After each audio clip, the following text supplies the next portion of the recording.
Scantalides. Scantalides. Okay, so guys, welcome back to Grit Gym. We have the show at 12:30 every day. Today we have an interview with Artemis. Say it again. I'm not even going to try. You go for it. Scantalides.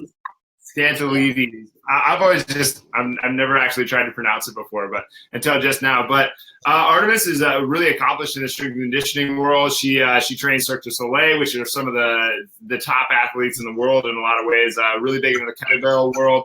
She has iron body training systems. She was like one of the founders or one of the beginners of the Girls Gone Strong. I do believe you're an Iron Maiden at this point, are you?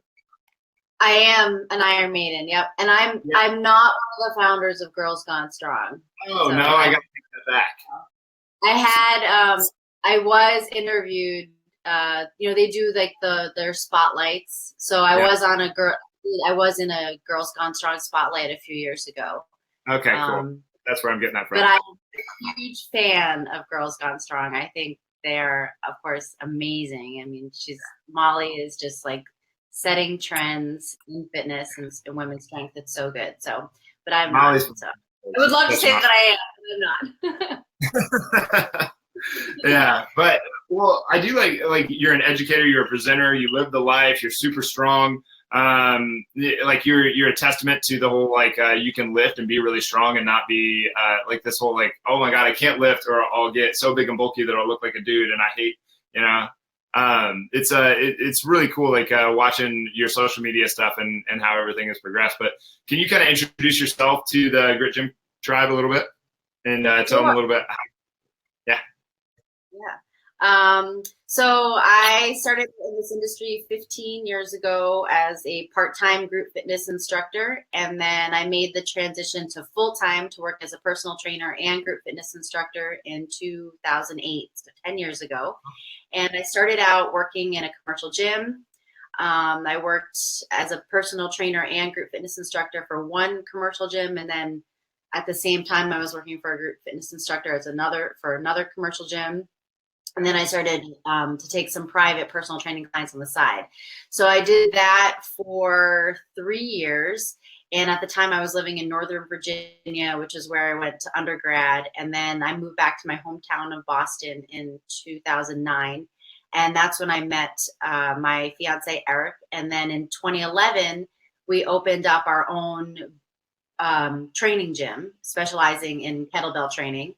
And we ran our kettlebell gym from 2011 until 2016, and that was in Boston. And we ended up moving out to Las Vegas in I moved out last January, so January 2017, but Eric came out in November 2016 because he's an athletic trainer and he wanted to get back into his field of athletic training. He wanted to, because working and, running our gym, and he was working as a strength coach and a business owner and operator. And that was great for the 5 years we did it, but he wanted to get back into his field. So he ended up taking a position with Cirque du Soleil as their head therapist for their resident show Zumanity out here in Las Vegas. So we shut our gym down, we moved out here. And then when I moved out here, I applied for a position there and ended up getting a part-time strength coach position with them. And during the time that we ran our gym, I started a women's strength workshop, I'm Not Afraid to Lift. I became a Strong First team leader since kettlebells is one of my specialties, and I've been involved with kettlebell training and that organization for a number of years. And so now that I'm out here, I work part-time for Cirque. I run my workshop, I train clients online, and I also teach kettlebell courses for Strong First, and I'll teach at certifications for them when they ask me to. So that's pretty much, I think that's a good sign.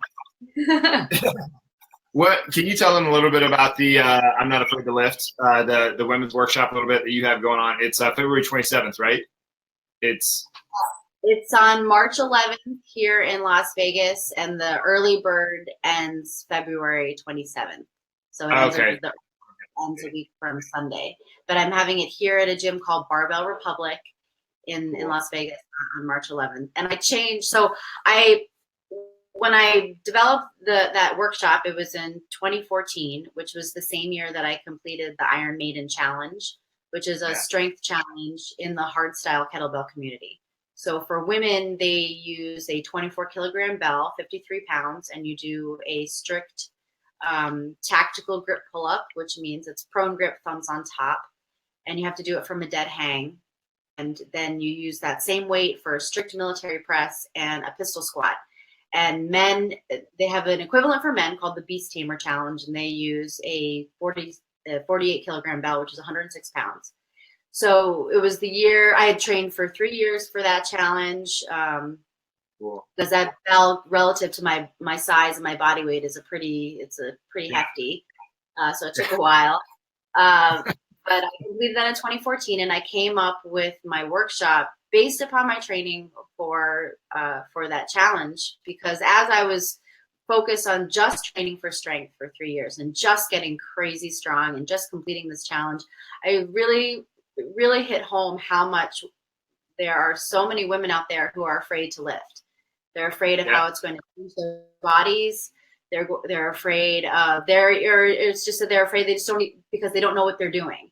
And I thought it was important to help educate women that it's going to change your body, but it's going to change your body in a way that you are just going to absolutely love how it changes your body. And not just that, beyond that, it's going to help you to feel empowered, and it'll help you to build confidence and just mental, not just physical strength, but mental strength. And then I also thought it was important to help women understand what to do in the weight room. Like when they walk into a commercial gym and they're walking into the weight room, they're like, I don't know what to do, helping them to learn some basic things that they can go through and they can do. And I based the initial curriculum, on my training for the Iron Maiden Challenge, which was primarily with kettlebells and body weight. So it took off. I taught it all over the United States. I even went to Australia in 2016, in February 2016, and taught it in Australia. And then last year I took a year off because we moved to Vegas. So I had other priorities, settling into a new place to live and interstate move. So this year I revamped the curriculum because I was getting a lot of requests to incorporate barbell lifts. So I revamped the curriculum to include the big three. So the morning we start out and I teach hinge, squat, press with the kettlebell, and I also teach the pull up. So I do that in the beginning, in the morning, and then in the afternoon, that's when we get to the barbell lifts, and we go through bench, squat, and deadlift in the afternoon. So I completely revamped the curriculum. I'm really excited about it. It's a really big relaunch this year, and then I'll be teaching that on March 11th at Barbell Republic here in Las Vegas. That's awesome. I really like that. When you talk about that women don't know what to do when they walk in the weight room, or they feel like there's this fear of how their bodies are going to change, are they going to like the change? Do you think that's just the fear of not knowing what to do and not of the kind of the unknown, or do you have like something that you can put your finger on and be like, nope, this is it? Yeah, it's the fear of the uncomfortable. As humans, we love our comfort zone. We don't like to get out of that. So it's like that fear of the unknown, that fear of being uncomfortable. And but I find that once women get started lifting, within like 3 to 4 weeks, even if they're like brand new to strength training, they realize how good it feels to come in and to just get really strong and to move in that way, and that starts to trump any fears that they had prior to starting. And it doesn't take long. They just have to get started, and you just have to ease them into it. And then by week 3 or 4, they're just like excited to come in and start continue to work towards push-ups or pull-ups or whatever it is that they're, deadlifting their body, whatever it is. It becomes like a game. And I think you when you say ease into it, do you also mean like as a strength coach, are you just going to put someone in the ground first day and try to make them as sore as you possibly can? Or do you ease them into it so that it can actually be, you go for it. Like, how do you do it? Yeah. So it's about, finding where you want to help them to feel comfortable with what they're doing to a degree, and also to understand why they're doing what they're doing. And so you definitely don't want to just come in and just like have them go balls to the wall and then they walk out and they can't they leave the gym and they can't walk for 4 days. You definitely don't want to do that. It's okay to have a little bit of soreness. They want to feel like some change is happening, but a level of soreness, like, okay, yeah, I can handle this. Like, this actually kind of feels like a good soreness, that I have some things but also, you also want to have them, when they're starting out, do movements that helps them to build self-efficacy, right? So when they do something, they have this moment, it's called the mastery experience. They have this moment where they're like, oh, I can actually do that. Okay, that feels good. And then they start to build this confidence little by little. So it's definitely different from client to client, and you just have to get to know your client a little bit when you're starting out, and set them up with things that that they're going to have success with. Right. Yeah, I can do more. Like seeing somebody like coming to the gym where they're just terrified already, and then putting them through something where it's like, oh, I guess you failed at that. I guess you failed at that, and then for the next 4 days, you're gonna feel absolutely miserable. It sounds like why would they come? Like, why would they come back? And a lot of times I like to equate, when I'm working with new clients, I like to equate what we're doing in the gym to what they do outside the gym every day, whether if they have kids or grocery shopping. Like, I try to equate this, this kettlebell is this, 30-pound kettlebell is the equivalent to a bag of groceries. I love that. That's awesome. Children, and equate them to the weights of their kids. Like, this is like lifting your toddler, and once they're able to assimilate that, it makes a little bit more sense to them. Like, oh yeah, like, so this is why I should be doing this, so that when I leave, I can pick up my toddler and put she or he in the car and like not hurt myself. So yeah, when you first started that, I thought you meant like picking your kid up off the floor. It's just like a deadlift, and getting up out of a chair is just like a spot. I really like that. Like, grabbing, you bounce this 40-pound kid off of on your arm for an hour a day, and yet you're afraid to lift up 40 pounds. Like, it's the same thing. So that's a really good analogy. Yep. Like, what got you from just being what got you from, in your personal experience, what got you from just being an exerciser to teaching exercise? Was there like a big epiphany moment, or was it just like a conviction, or what was it for you?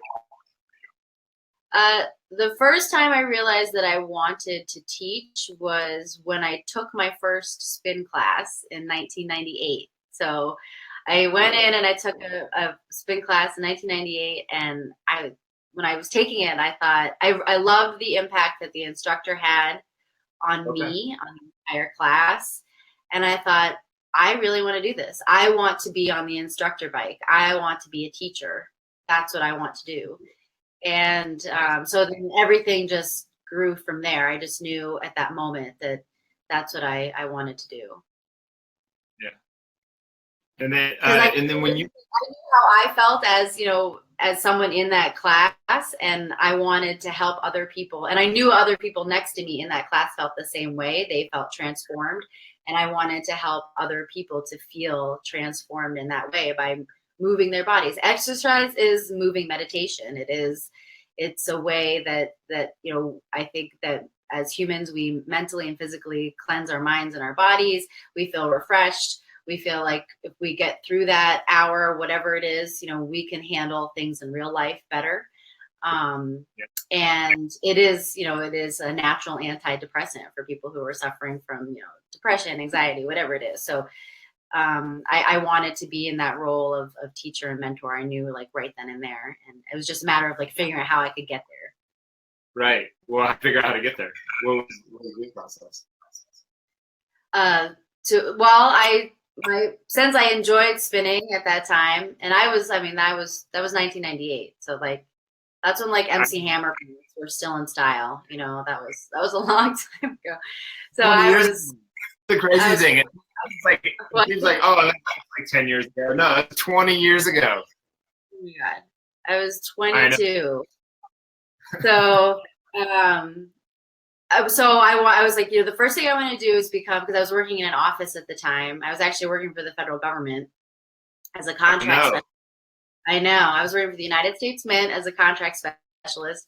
I just wanted to be a spin instructor. And so my background is I took ballet from a very young age. So I started taking ballet when I was 3.5, and I was still dancing at that time when I was 22. I was still taking classes, not as intensely as I did as a teenager, but because I used to go to the Boston Ballet when, I did like I was in their Nutcracker, I was in like Children's Cast, Midsummer's Night's Dream, like all that.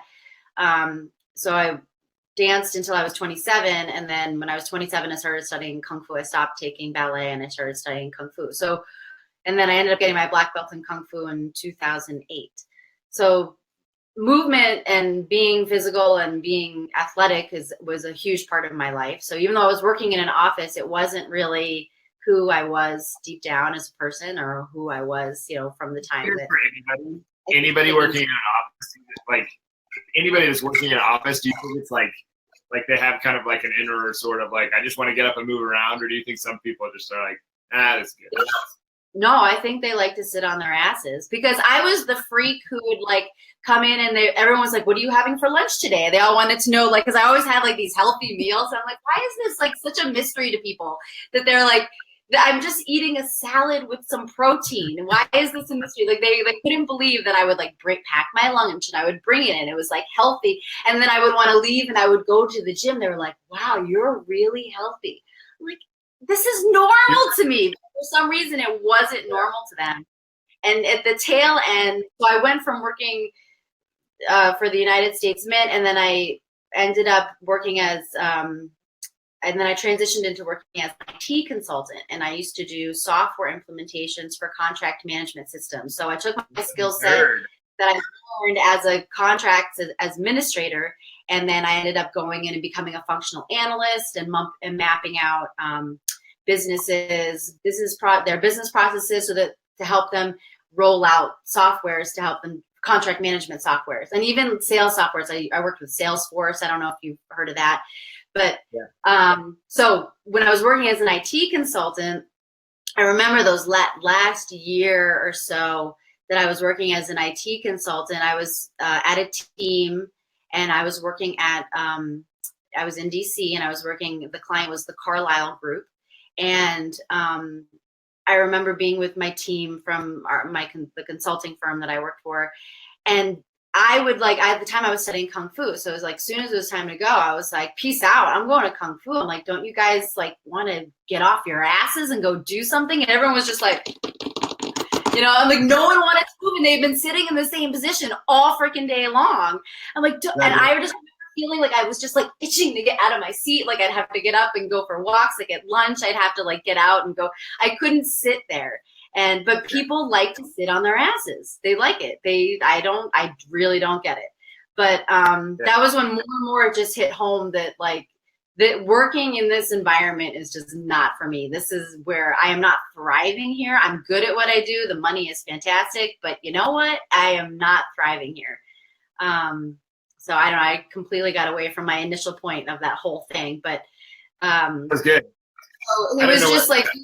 So for me, the easiest way to start to get in the industry, because I was working in an office, was like, okay, I'm going to become a spin instructor. I'm going to start there. I'm going to learn how to teach people there in this group exercise environment. And then I'll just kind of see where it takes me. And so after I got my spin cert and started teaching spin classes, then things just evolved from there. I started to add on more skill sets and wanted to do more within the industry beyond group fitness, beyond spinning. Yeah.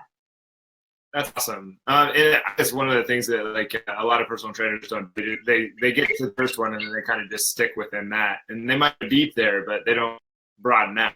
And I think that's a mistake on a lot of levels. But I think it is.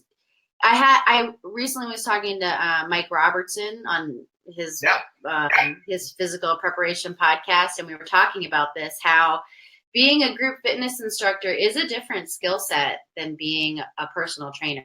You really have to know how to like multitask to the highest level as a group fitness instructor, and motivate this group in a trance-like manner, and with music and then even like I had to learn, because one of the commercial gyms I worked for was Equinox, and when we taught classes at Equinox, we teach classes on the 8 count of the music. So you have to understand music. and you have to understand how to count music and how to put Awful. exercises to the 8 count of the music so you have to get that. And being a dancer, like I understood music right away. It wasn't a big deal. But a lot of people are like, what the hell is this 8 count? What is a 32 count? Like, people don't understand that. How the hell do you put bicep curls to that?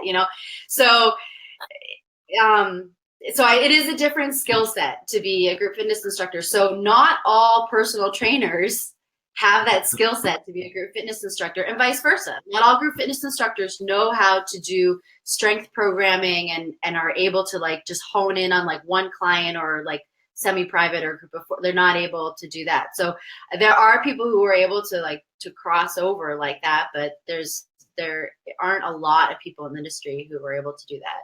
But it's great to be able. It makes you much more. You're much more diverse fitness professional if you're able to master both areas.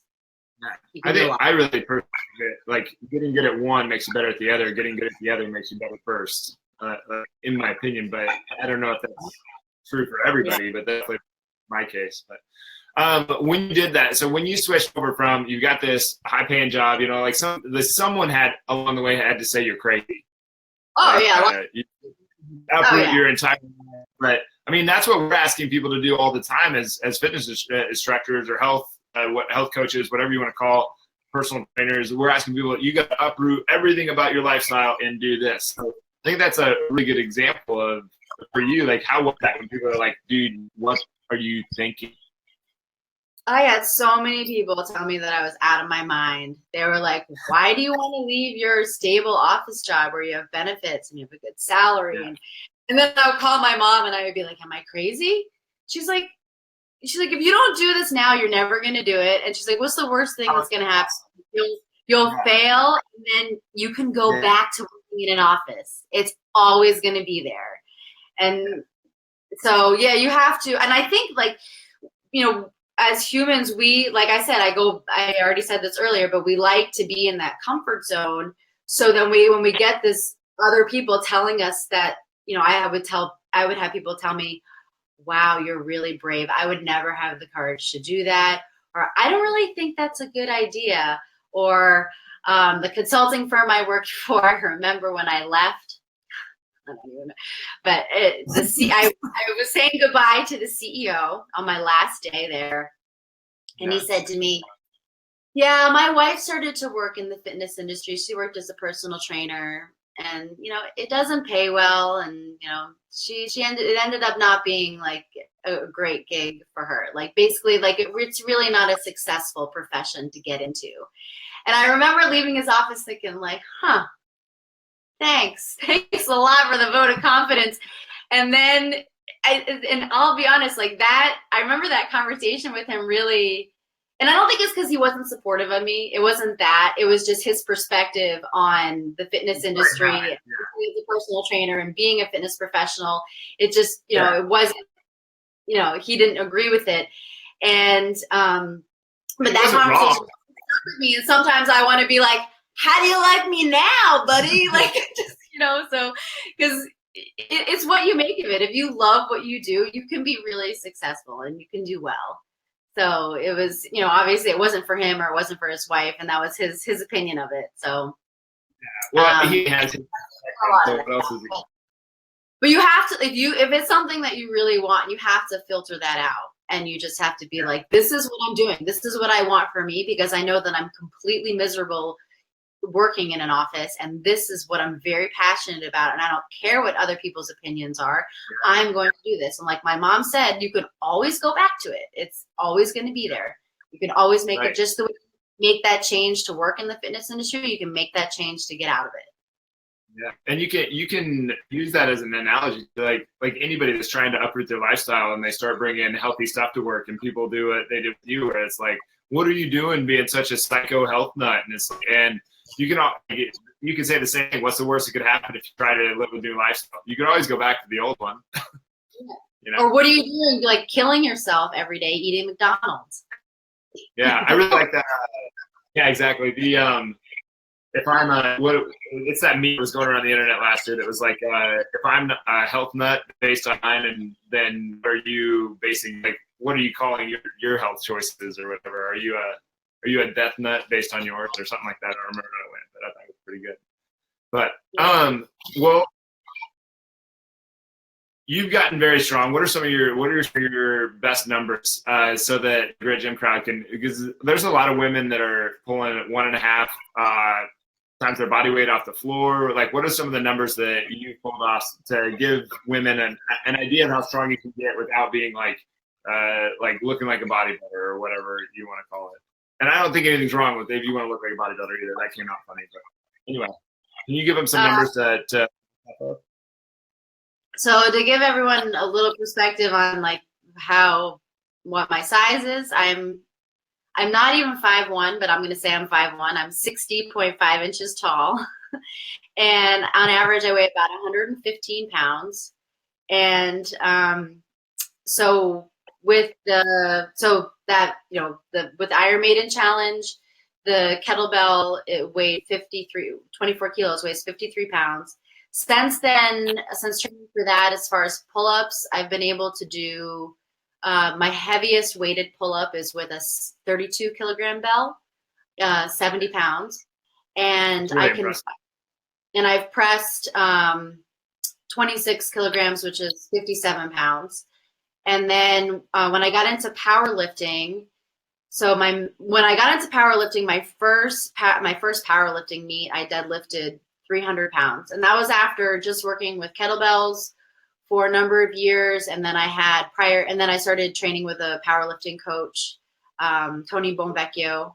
And I trained with him for 3 months, and I went from a max 250 pound barbell deadlift to a 300 pound barbell deadlift.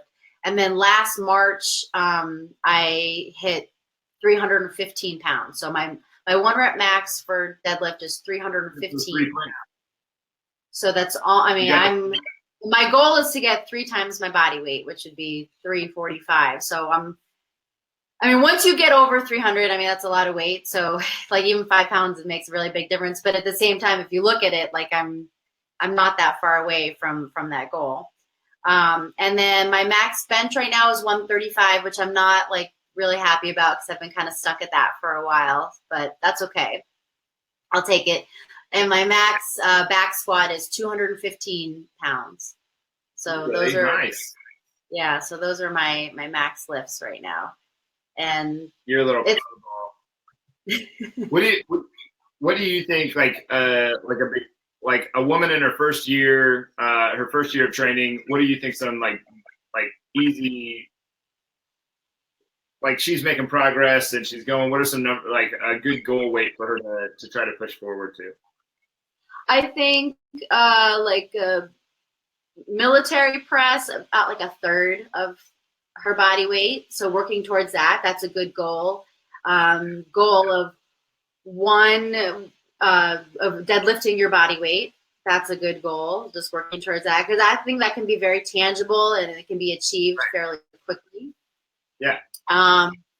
And squat's going to be less than the deadlift. So, but I think most people can work towards a back squat of their body weight. I think that's something that's achievable, depending on. Yeah, I think that's definitely achievable. But maybe start with like 75% and then work towards. Yeah. Right. Yeah, the deadlift just comes a little bit more naturally to most people in my experience anyway. They just kind of learn it quicker. I think that's the biggest difference between the squat and the deadlift. So and don't be afraid to start to work towards pull-ups and start with a chin-up grip or a neutral grip and start to work through some band assisted. And I think that pull-ups getting an unassisted pull-up or chin-up can take a year. It can take some time. So just having patience to work towards that consistently, but definitely I think that's an important lift to work towards. And a push-up too, because there are a lot of women out there who don't know who aren't able to do a proper push-up. So I would say pull-up, push-up, deadlift, military press, and a squat. speaking our language. But and then like, why do you think, like from your perspective, you're a female, you've gotten really strong, you've trained a bunch of other people to get strong. What do you think like your big reason is behind why is strength important to you personally, and then do you think strength is important for other people to attain? Well, as someone who danced for 23 years of her life, I dealt with a lot of BS as a ballet dancer. My body type was never fit the mold of a ballet dancer.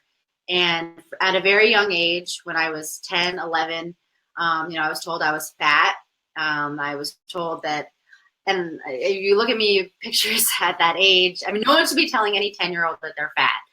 But if you look at me at that pictures of me at that age, like that was definitely not the case. I'm not, it was, but I just didn't have. I was constantly criticized for the shape of my body and for not fitting into what they, the school that I went to, what they thought was like the ideal body type, and that screwed with me and my body image for most of my life. And I still have my moments now where I battle with it, but I came to terms with it. I started to come to terms with it when I started to study Kung Fu. And when I started studying Kung Fu, it was the gateway to me focusing on what I could do and not on what I looked like. And then from there, that led to more strength training, which is the same thing. With strength training, I started to focus on what I could do and not on what my body looked like. And then it all came full circle, and it all just started to come into place in terms of I started to accept my body no matter where it was at. But then also at the same time through strength training, I started to have some pretty awesome changes in my body because I was building more muscle and I loved the shape that my body was taking. So I really started to love my body in that way as well. So strength training is important to me because it helped me to move away from constantly watching the scale or looking or focusing on what my body looked like to focusing on what I could do and feeling empowered through being strong and feeling capable and being capable. So that is why it's important. Yeah. So like for you, and I think you like a lot of people would have, like it kind of pulls at my heartstrings the whole time that you're talking there. And that's very powerful that you can even tell that story because there's probably a lot of pain and discomfort attached to it in the past back then. But, I mean, I think it's better now, but there's when I was 11, I was 11. And I think this is just like the epitome of like the stuff that I had dealt with over and over again. I had been out sick with the stomach flu. I had been vomiting for like a solid 5 days, and I had lost weight, obviously. And I went back to ballet class, and my ballet instructor looked at me. She looked me up and down in my leotard. Artemis, you've lost weight. Yes, I've been out with the stomach flu. You should keep it off. And I was 11.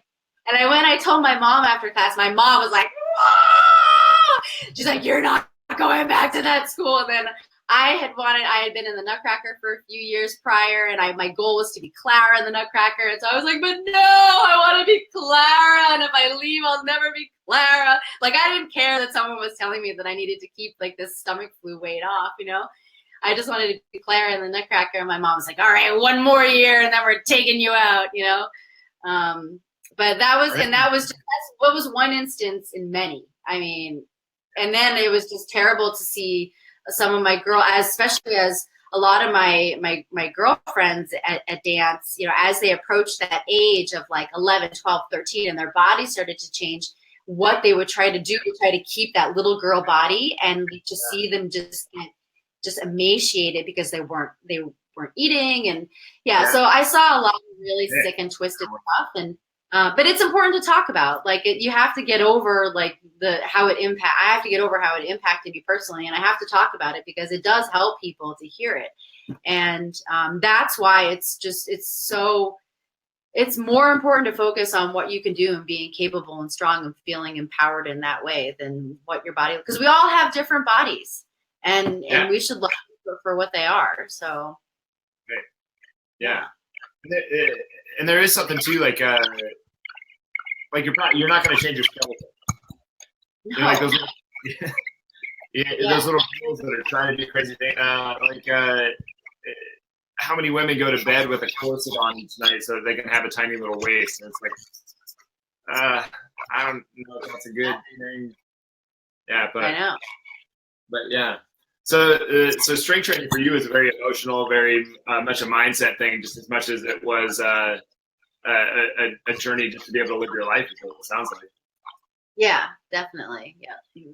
No, that's awesome. I love that. And now you're to a point where it sounds like you've got like a very healthy relationship with your body, a very healthy relationship with what you do with the weights. And I think anybody watching this, male or female, is probably gonna take a ton away from that. I know I am. That's a very powerful story.